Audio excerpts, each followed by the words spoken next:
Hey everybody, this is a quick video in case you have a Saab R5 Nav Mkii Navigator and you need to do a hard reset to the factory default settings on it.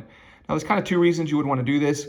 The first one is troubleshooting. If this navigation system is not working, or if it's lagging or frozen and stuff like that, if it's not connecting properly, a hard reset can fix a lot of these issues.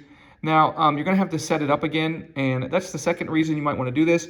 If you're putting this in something new, or if you're selling it or getting a used one or whatever, and you just want to get it back to the way it was when it came out of the box, we can go ahead and do that pretty easily. Now, all the waypoints, everything like that is all going to be deleted off of here. It's going to be like a brand new device.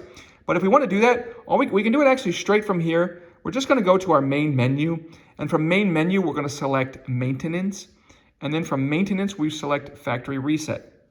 Once you do that, it's going to give you a screen that looks like this, where it's going to prompt you for the password here. You'll hit the password in here, and then hit the reset button here. And once you do that, all the title ports, DGNSS messages, MOB events, waypoints, all that stuff will be cleared out, and it will be back to the way it was when it was brand new.